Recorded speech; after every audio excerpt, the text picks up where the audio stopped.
พี่น้องมาหลังจากข้าได้เอาดอกไฟแสงกับสิวานพุยวานยังเลยได้อบัดนี้ได้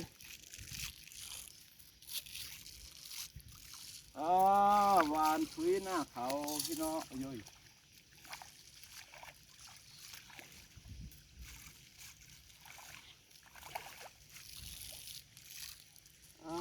วานพุยน้ำกันพี่น้องเลย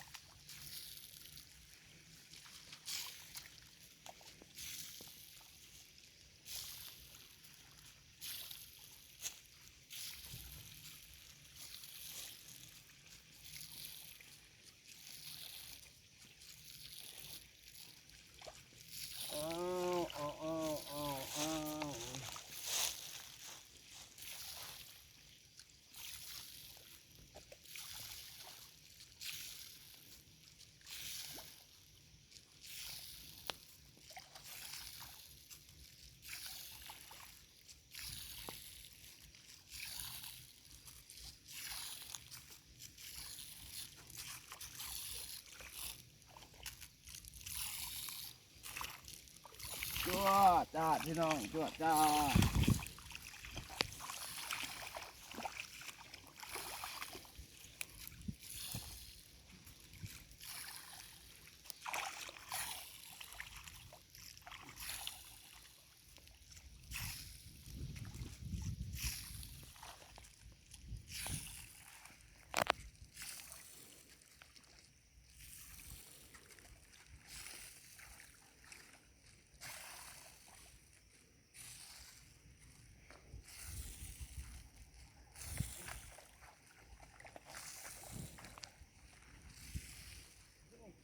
วัดหนาเนาะ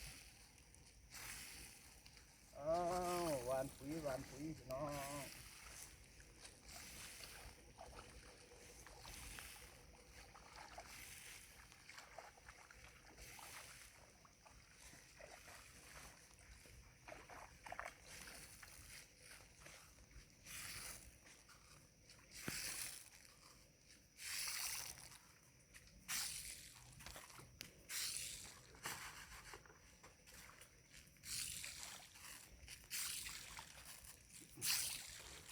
พี่น้องใส่ปุ๋ยสูตรใด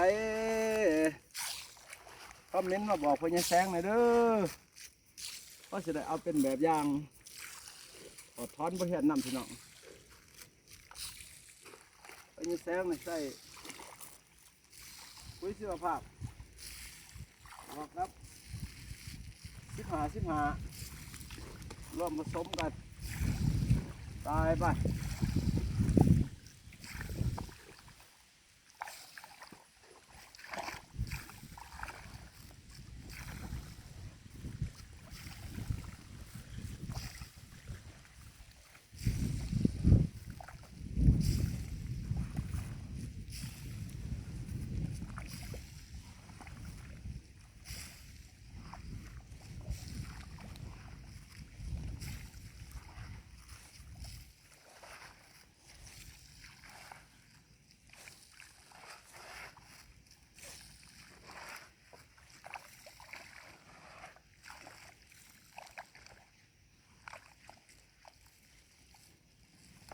จุดจ้าก็ถือว่าเสร็จเป็นทีเรียบร้อยเนาะน้องเนาะการไปพันมากกับทักทายสบายดีกันเลยด้วยก็เป็นกำลังใจคนสู่การสู่งานนี่มาพี่เบิ้ง